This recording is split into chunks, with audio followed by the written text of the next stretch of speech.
We're already halfway through November and I still have 7 books on my TBR to finish. So I'm gonna see how many books I can read in 48 hours. Let's go! Hello sweet friends and welcome back to my channel. If I look and sound like a little boy with the plague, it's because I feel like it. I've been sick for the last week. I'm over it. I have such fiery rage in my soul right now because of how sore my throat is, how bad my head hurts. It's been a rough week, to say the least. But since I have been ill, I have had a lot of time to sit and lay down and do absolutely nothing. So I figured what better time to try and read through my entire TBR than now. So I will be spending the next 2 days attempting to finish my TBR. I didn't know exactly how I wanted to do this, if I wanted to do it by timer or just by like reading within 48 hours. But since I am sick, I didn't really want to put a lot of pressure on myself for this because I also have not been sleeping very well. So it is Saturday evening right now. I believe I'm going to start tonight. So this is technically like 2.5 days because I'm technically starting tonight and I'm going to pick back up Sunday morning tomorrow and then read as much as I possibly can until Tuesday morning. I have pretty much my entire TBR to read. I only read one book from my November TBR so far. Right now I am in the middle of Legend, so I'll probably finish this tomorrow morning. And if you didn't see my November TBR, I also have The Traveling Cat Chronicles, Lonely Castle in the Mirror, Love in Other Words, Before She Disappeared, which I actually chose One Step Too Far by Lisa Gardner, but this is like the first book in the series technically, so I wanted to do this one instead. And then I also have Anatomy and Such Charming Liars, which is Karen McManus's newest release. I am also like roughly 25% of the way through this one because I had it on audiobook, but then it expired, so I kind of just did not read the rest of it yet. But I'm gonna get all cozy now and I'm going to continue reading Legend. I'm on page 120 right now, and so far I'm really enjoying it. It is a little bit, I mean, it's not like slow. I'm not as interested in it as I thought I was going to be, but then again, I'm not even like halfway through it yet. But it's very promising. Like, I can definitely see myself getting really into it really soon, like when things start to kind of pick up. Hello friends, good morning, welcome back. Last night, I didn't think that I was gonna read very much, and then I ended up reading another like 40 pages. So I got to page 161, which is the beginning of part 2. It just got really intense, and I started flying through it. At first, like I said before, I wasn't like super into it. Like I enjoyed it, but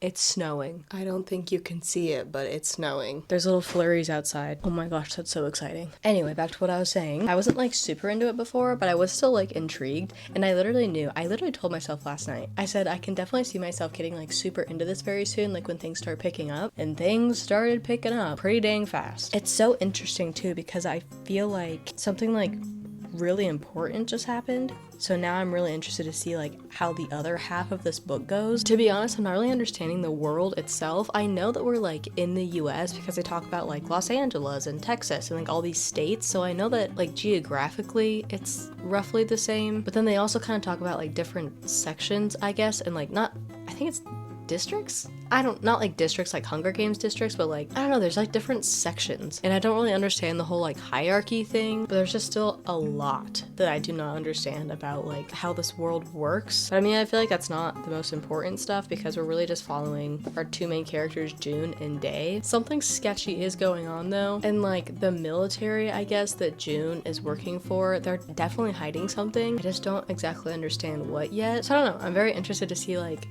how the rest of this book goes. Anyway, so I'm gonna get cozied back in bed and finish this book this morning. Now is technically like the start of the 48 hours because it is about 8:30 a.m. right now, so I'm going to be reading as much as I possibly can until Tuesday at 8:30 a.m. So let's get this first book finished.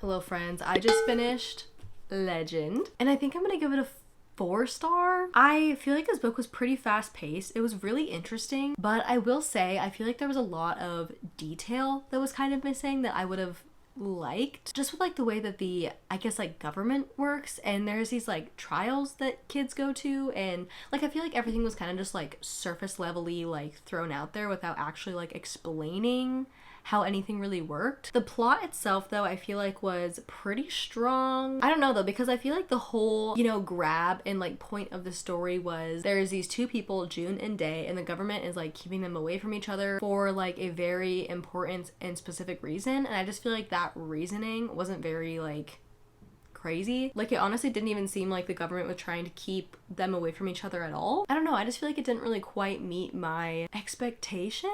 But I didn't really have like crazy expectations going into this. It just wasn't like as aha and like mind-boggling as I thought it was gonna be. It was good though. It is kind of just like your average YA dystopian kind of plot, but I mean, I still had a good time with it, and I definitely want to continue the series because the way that this book ended definitely leaves a lot, you know, set up for the next couple books. So anyway, now that that is done, I need to go pick my next read.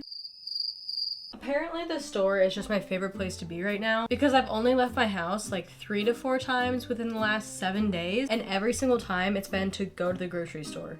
Like, going to Whole Foods is just my source of entertainment now, which is sad. But oh my gosh, I'm just going crazy in my house. And I feel like every single day I go to the freaking grocery store and then I come home and then I'm like craving something else and I want to make something else, but I don't have the ingredients for that, so I go back to the store. It's an endless cycle. So like right now, I'm craving something fresh. Like, I want to make like a nice chopped salad or something. But everything I got at the store yesterday, I made last night for dinner. I ended up starting Such Charming Liars because I have my normal library card that I use with Libby, but for some reason, like, it's not letting me get books from like other libraries. So I have to go, I think, get like another library card in like a different district. I don't know, but it's not working right now. And so I can't get the anatomy audiobook, and I'm just like too antsy to sit down and like read another full book, like sit down just for, you know, 8 hours straight. I can't do that. I've been like still for too long. So I started listening to Such Charming Liars, and I'm on page 69, and I'm liking it so far. I mean, I feel like Karen McManus books are always just nice little YA mystery palette cleansers, and having something a little bit more fast-paced will be nice before I read Love in Other Words, because I feel like that's gonna be kind of slower for me. Anyway, I'm gonna go to the store again and then make some food because I'm getting hungry. Can someone please manage to explain to me how every single time I go to the store, I manage to forget the 1 or 2 actual effing things that I needed?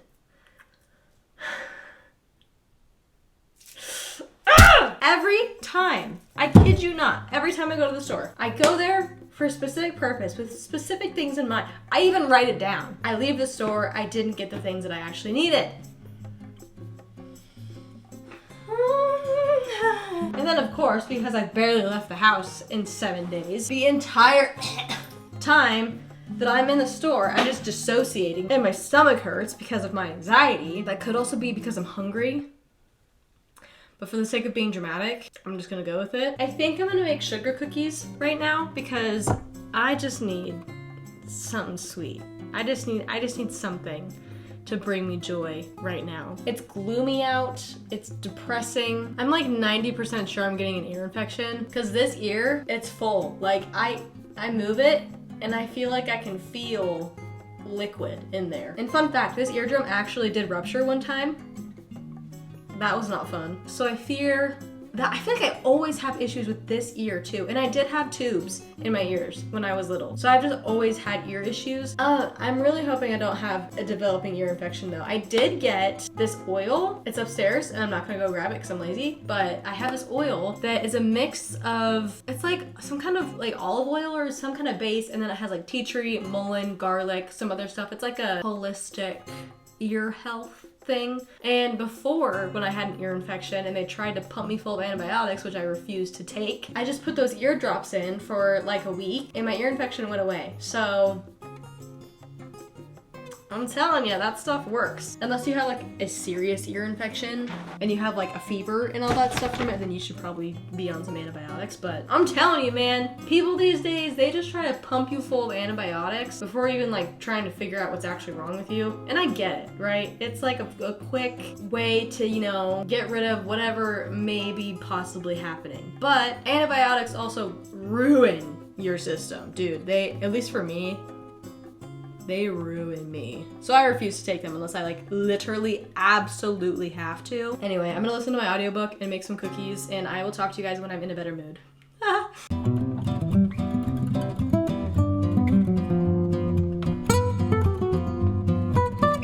So I made cookies, but they turned out a little bit more like biscuits. They're not very good, but I've had like 4 of them. I don't know. I don't really follow recipes. I follow them loosely. I more get inspiration from them. But anyway, I've gotten up to chapter 22 in Such Charming Liars, and I am enjoying it so far. It kind of reads like most other Karen McManus books. Woo, that was way too bright. I'll probably end up rating it like a 3.75. I don't know. I'm like not even halfway through yet, but I can just tell like it's a good book to pass the time. It's a good palate cleanser, but it's not one that I'm like severely invested in, you know? So I don't know, like the story is fun. I'm gonna go up and get cozy in bed now and finish this book. I'm hoping to finish it tonight. I think I'll definitely be able to because it's only 5 p.m. right now. Hello, friends. It's about 8 p.m. on Sunday night, and I've gotten to page 206, so chapter 29. So that's a little bit more than halfway through of Such Charming Liars. I will say I'm not like the most interested in it, so I'm glad that I'm listening to most of it on audiobook. I do need to shower now though. I do really like the characters in this though, I will say. Like they're cute, and I feel like the friend group that's kind of forming is really cute. And I do love that there's like billionaire, you know, family, not like family secrets, because there's not really family secrets, but like there's kind of something weird going on in the family. Like there's strange people in the family, and it's kind of just like your average rich dysfunction, you know, type of stuff. Right now though, I do need to take a shower because I feel greasy. And then I think once I get out of the shower, I'm going to lay in bed, get all cozy. I haven't been able to work on this in a while, and I want to get another like big chunk done because eventually, you know, I would like to wear it before winter is over.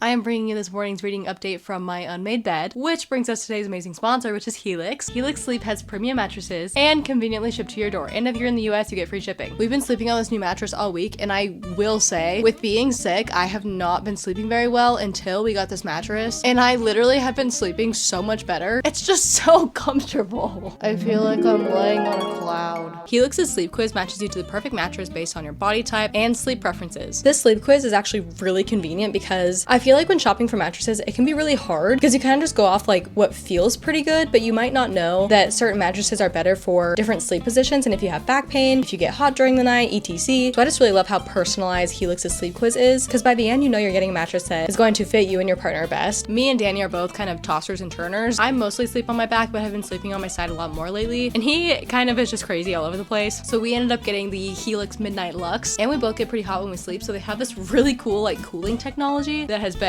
absolutely fantastic. I like to sleep with a heat pad on low. I don't know why, it's just kind of a comfort thing, but that usually gets me really hot during the night. So the cooling technology has definitely been a lifesaver lately. Helix carries other things like bases and bedding alongside their high quality mattresses. And they also have lots of awards from very well-known entities like Forbes, New York Times, GQ, Best Bedding, so you know you're really getting great quality. Helix delivers your mattresses right to your door in a box, so it's really easy to set up, but if you're like me, you can just get your husband to do it. And there is also a 100-night sleep trial, so you can test out your mattress to ensure that you love it. Helix mattresses also include a 10-year warranty, and they offer financing options and flexible payment plans. Black Friday is the perfect time to update your mattress as well because they have a sale going on. Visit helixsleep.com/faith and use promo code HelixPartner27 to get 27% off your mattress purchase and receive a free bedding bundle with your Luxe or Elite order, plus 2 free pillows, which these are both for me. Danny doesn't get any of them. I sleep with like 3 pillows minimum, and these are literally just the squishiest, like, oh, most comfortable pillows I've ever used. I literally woke up drooling this morning, so if that's any indication. Thank you so much to Helix for sponsoring today's video. I sleep so much better now because of you. So this morning I finished Such Charming Liars, and I think I'm gonna give it a 3.75. It didn't quite give me that 4-star feeling, but I still had a really good time with it. I definitely don't think this needs to be as long as it is. I think it's like 375 pages. No, it's 386 pages, and I just feel like that was way too long for this book. It definitely could have easily been 300 pages, and I almost think I would have preferred it if it was. So pretty much throughout this book, we're following our main character, Kat, and her mom is a jewel thief. So she goes to do like kind of one last job before she wants to, you know, make a change with her life. But on the way to this job, she runs into, well, her and her mom both run into her mom's ex, like the last person that she wants to see. I mean, I think it's been like 10 years or so since they've like actually seen each other, but it's still just like the last person that she wants to see, especially while she's going to do this like last heist, because obviously Kat and her mom do not want them knowing why they're there. They kind of play it off like she's there for like a catering position because it's at some like billionaire family's estate. Then while they're there, Kat's mom gets really sick and cannot like carry out the job, so Kat kind of like fills in for her. Kat ends up seeing something that she should not have seen. Somebody turns up,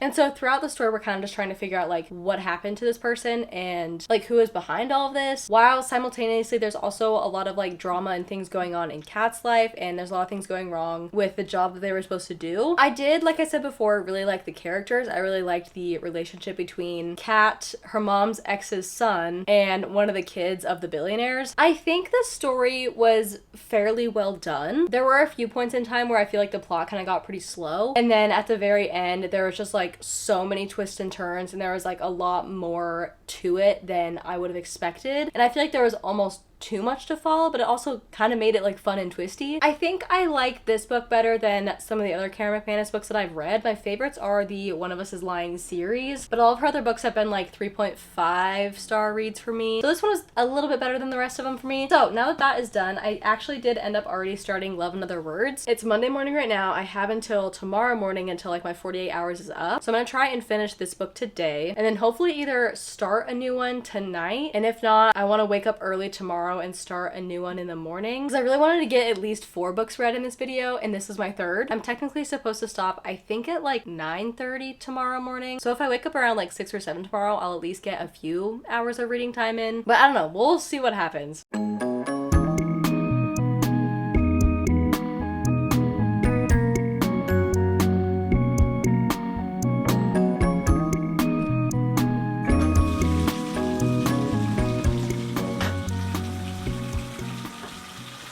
Sorry if I look like a crazy person. There's something wrong with my eyeball right now. I don't know if it's like allergies or what, but you guys, it's literally so like red and it's getting kind of blurry and it's kind of freaking me out. I'm about halfway through Love and Other Words. I'm on page 207. And can we just talk about the fact that our girl is literally engaged to this guy while also hanging out with this other guy that she's obviously in love with, and they're hanging out all together, and she's thinking about him in certain ways while she's engaged to this other.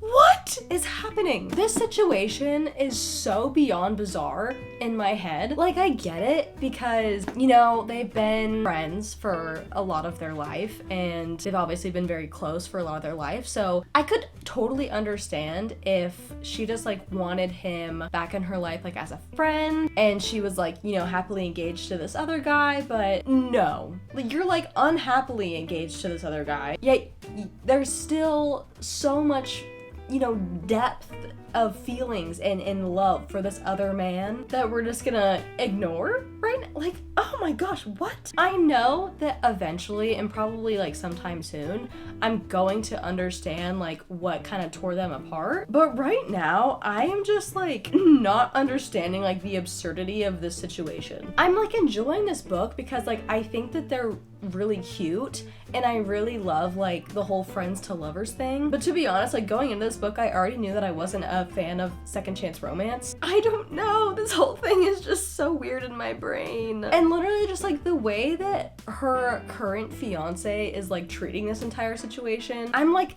girl, how are you still in that relationship? Like, how have you not walked out already? I don't know, like I'm trying to like put myself in the character's shoes and like understand it from like their point of view, but this whole situation just seems so bizarre. I'm really interested to see what happened so long ago that tore them apart, but I swear if it doesn't justify the 11-year silence that she gave him, I'm actually gonna be mad. Like, nothing irritates me more in books than when something happens and like one of the people just like either can't own up to like what they did, or they just kind of want to like avoid an awkward situation, so they just kind of like dip out for a long time and don't like talk through it. Like, that irritates me so much. So I'm so nervous that I'm gonna find out what happened to tear them apart, and it's gonna be something dumb that could have been resolved with like proper communication. Anyway, it's Monday night now. I only have the rest of tonight and early tomorrow morning to finish this book and hopefully start a new one. I don't know if I'll finish this book tonight, honestly. It's getting kind of late. I don't even know what time it is. It's about 8 o'clock right now. I ended up having to actually work a bit today because I have some stuff that was on a deadline for a brand. So I had to get that sent out today. So I'm gonna get cozied up back in bed. I am working on my crocheted beanie and I'm actually making some progress, which I'm very excited about. So I'm gonna continue doing that for as long as I can until I get super sleepy. And I'm either going to finish this tonight or tomorrow morning.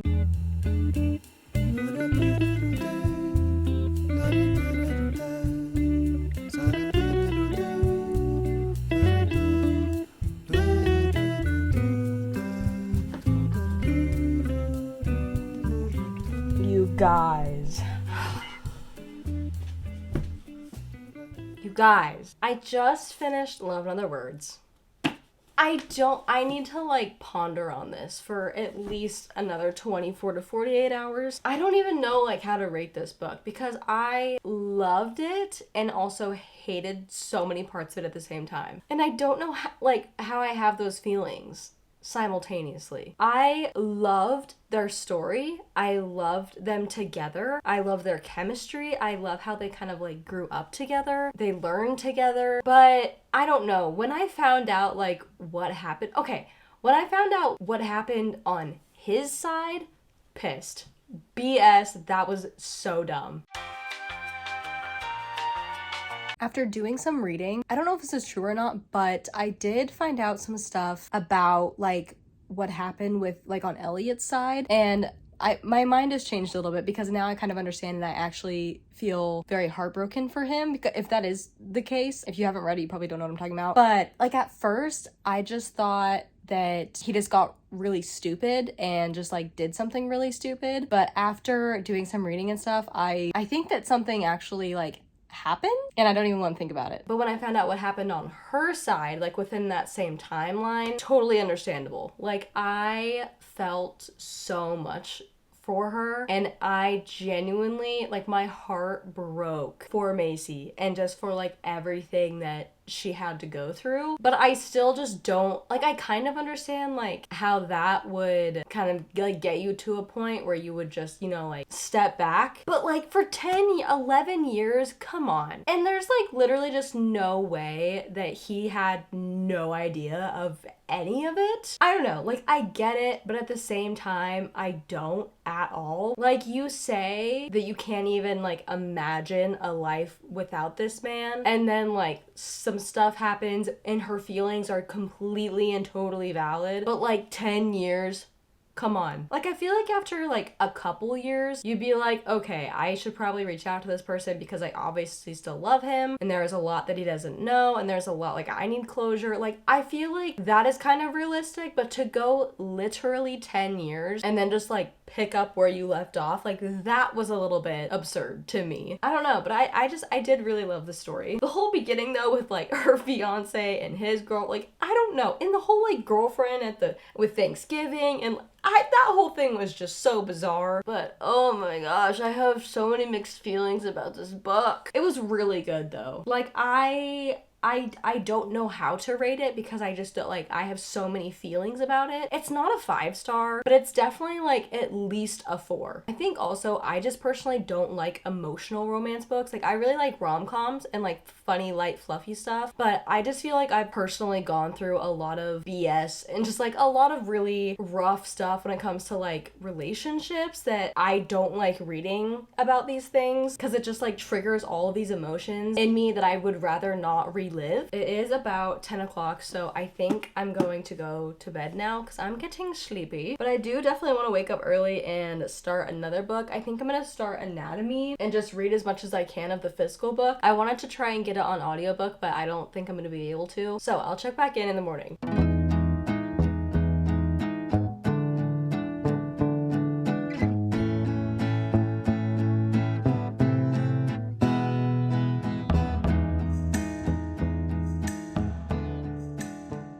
Hello, my lovely friends. It's about 10 a.m. on Tuesday morning, so my 48 hours is officially up, and I got roughly 50% through anatomy. I ended up on page 153, which is chapter 17. I think it's like 45% or something. And so far I'm liking it. Whenever I read historical fictions, I always remember like how lucky I am and how like privileged I am as a woman to be able to like do whatever I want and like pursue whatever career I want and be able to have so many like opportunities open to me. Because it just reminds me of like how little women were able to do back then. And it just like enrages my soul that like society treated women how they did. It's definitely like pretty eerie and gothic, and I feel like I would have really enjoyed this in October, like during the creepy eerie season, but I'm still enjoying it a lot right now because honestly it's pretty like dead and depressing outside, so it kind of fits the vibe. So far I'm not, you know, entirely invested. I do think for us to be at nearly 50% and like her and Jack haven't even really like connected yet, which is our other main character. So pretty much if you don't know what this book is about, it's about this girl who really wants to pursue a career as a surgeon, but since it's in like the 1800s or something, it's not the time where women were allowed to, you know, do those things, or they were like socially acceptable. So she makes a deal with, I believe, some like doctor who is teaching some lectures. He will let her pursue a career in surgery and as a physician if she passes the, I think it's like the medical exam, but she has to do it on her own. Like she has to study on her own, she has to experiment on her own. And so because of that, she eventually teams up with Jack, who is our other main character, and he is what they call like a resurrection man. Yeah, and resurrection men are pretty much people who dig up bodies from graves to sell to, you know, doctors and other people who need to like experiment with bodies. I don't know quite why it's like a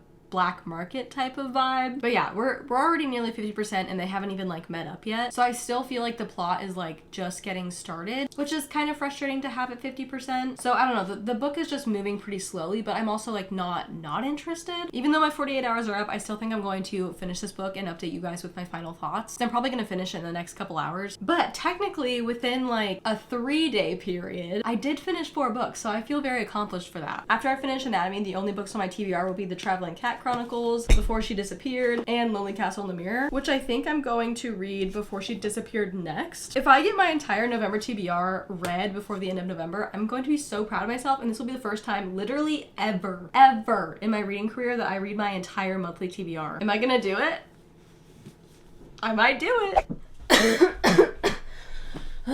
I finished anatomy and I really enjoyed it actually. I don't know how to rate it though because like I said before, the whole first half was just like very slow and I feel like the plot didn't even really pick up until like the 50% point. I want to say I literally feel like this book could have been a short story. Like it could have been like a 200-page book and I feel like I would have gotten the same things from it. I feel like a lot of this book was kind of like vibes, I guess, but it still had like a good plot. It was just a lot more mysterious and eerie and I loved it. Like I had a good time with it, but I didn't think this was going to be like very action packed, so to say, but I definitely thought there was going to be like more to the story. I'm kind of in between like a 3.75 and a 4-star. I really liked the mystery in this. It kind of honestly reminded me a little bit of like Frankenstein and Stalking Jack the Ripper. Think like medical experimentation, 1800s Edinburgh. I loved the whole atmosphere of this book, and although we didn't really get our two main characters introduced to each other very much until like the halfway point, from the halfway point and on, I did really love seeing like them together. The romance was very subtle. What? Hi. Oh, that was cute. This is Anatomy, a love story, and although it is partly love story, I feel like the love part of it we did not see very much of. It was more of like we kind of saw things that they were doing together over the last 50% of the book, and then all of a sudden they had this like very fiery, burning, passionate love for each other, and I feel like we didn't really like see the development of that. We didn't really get like, you know, walked through their feelings for each other. We did, but very subtly, and that's why I'm saying like I feel like this could have been like a short story. So I definitely wish that there was like more to it and we got like more depth, but it was still really fun. I still really enjoyed it, and I'm definitely gonna pick up the next book. You're being so cute right now. You just want attention, huh? But now that that's done, I'm actually going to end the video now. I had such a good time just trying to get through these reads, and although like I was trying to get through them, I also like enjoyed myself while I was reading them. I would love to do this more often because I feel like it gave me the motivation that I needed to get through my TBR. And although I am a huge mood reader, I feel like lately I haven't been like as picky about what I'm reading, so I've been able to like follow TBRs a little bit better. Hi, bubbies. Oh, you're just so cute. I love you guys so much. Thank you for being here. Thank you for supporting me and watching my videos. I will see you guys in my next video. Mwah.